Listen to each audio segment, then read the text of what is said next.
Welcome to Confessions of a Frustrated Game Master. I am Robert, the narrator, and thank you for joining me for another episode of Confessions.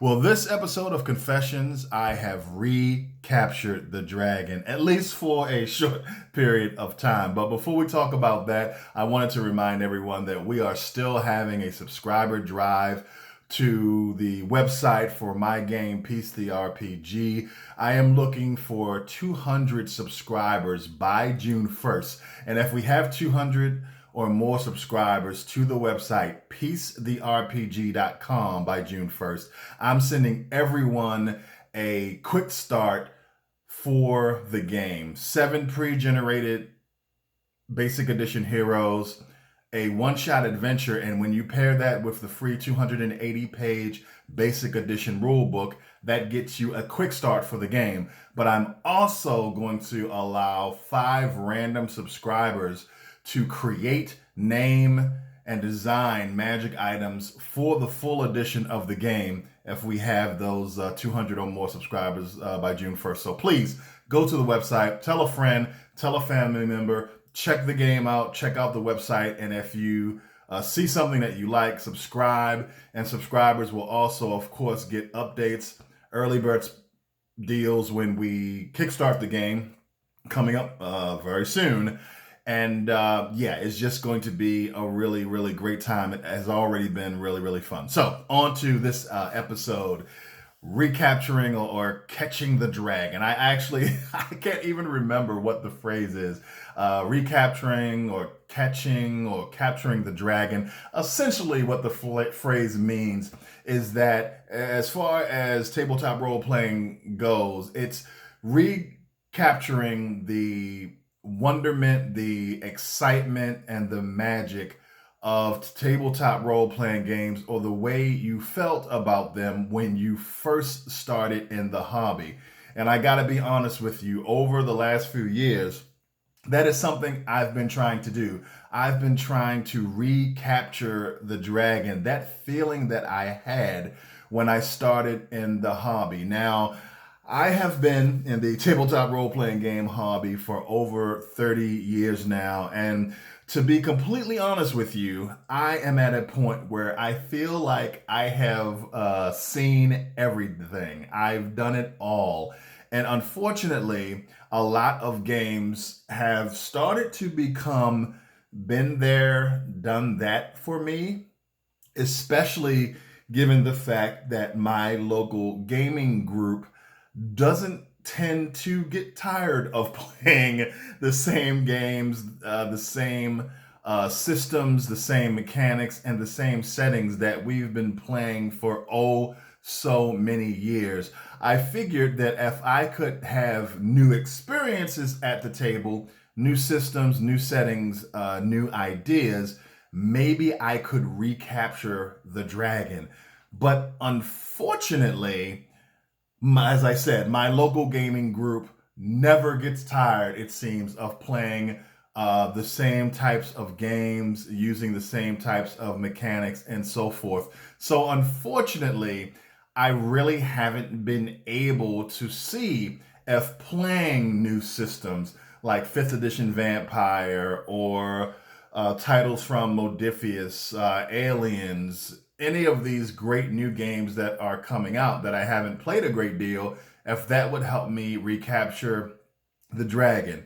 Now, one good thing about this period of feeling like I've seen everything and I've been there, done that, is that it really motivated me to work hard on completing my high fantasy heartbreaker, Peace the RPG. It was a new challenge. It was fresh. And though when I started designing the game 16 or so years ago, I wasn't trying to make something different, and I wasn't in the been there, done that mind frame that I find myself in today. But it is a happy outcome, I think, that my game is completely different from anything else out there. So that has made me feel, a little bit more energized. But the event that really allowed me to capture the dragon again, at least for a little bit of time, was about 2 weeks ago. And it's crazy because when it happened, I didn't immediately get that feeling.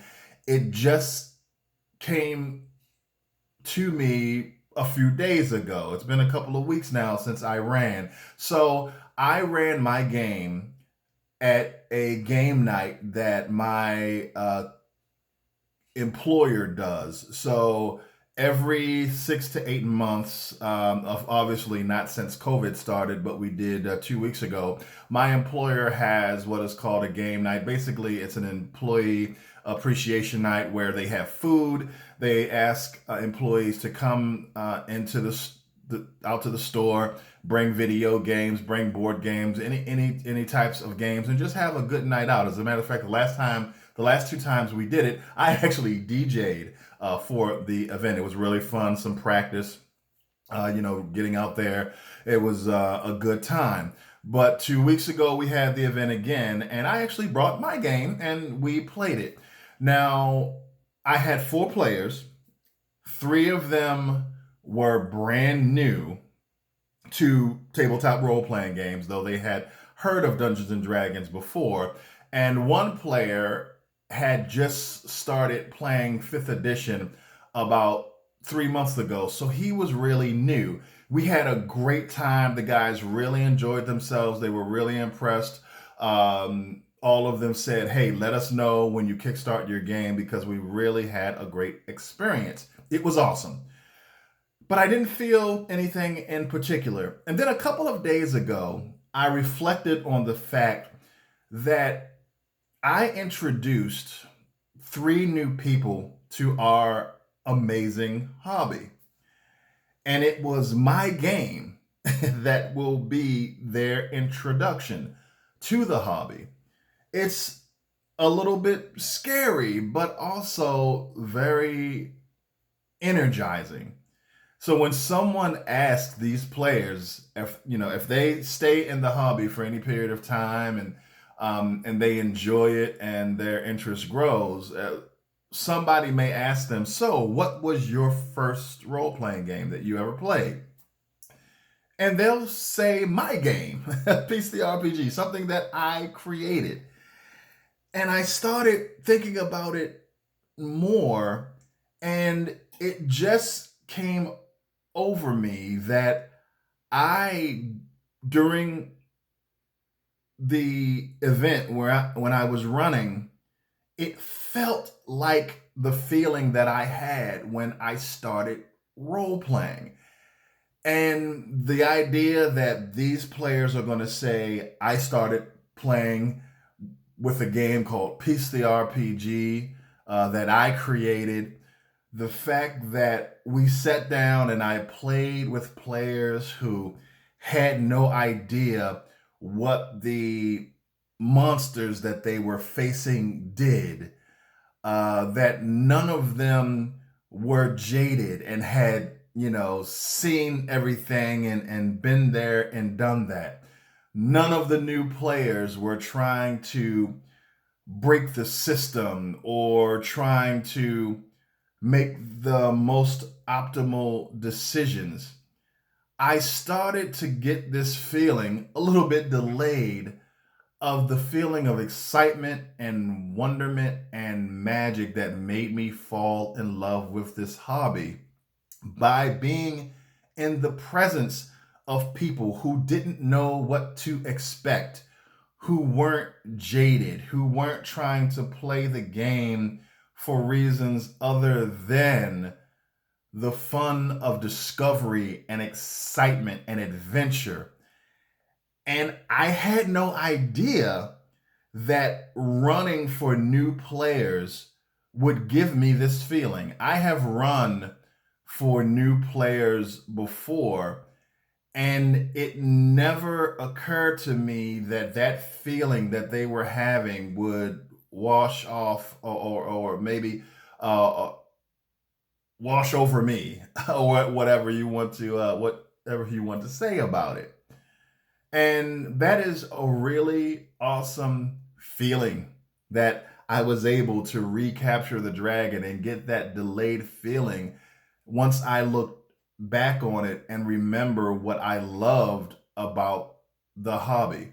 And of course, I I know what I love about the hobby, but just being exposed to individuals who didn't know what was around the next corner when they came across a monster, they had no idea of what the monster did, so they weren't metagaming the adventure and the excitement and the discovery. And that really is contagious and really awesome. What do you think about that? Have you been in the hobby long enough to get that been there, done that feeling where your friends come to you and say, hey, let's play this game that we've played before, or that's similar to a game that we've played before, and you haven't been excited by it? Or has someone else discovering the hobby in your presence ever energized you and allowed you to capture the dragon even for a little while? Let me know in the comments below. For me, it was an exciting, a refreshing, a really amazing feeling to recapture that feeling like I was new just by sharing my game with new players. And it's also really awesome that years from now, hopefully, if someone asks them what was the first role-playing game you played, that it's my game. That is amazing. Thanks for checking out this video, folks. Good morning, good afternoon, good evening, whenever and wherever you are watching this video. See you later.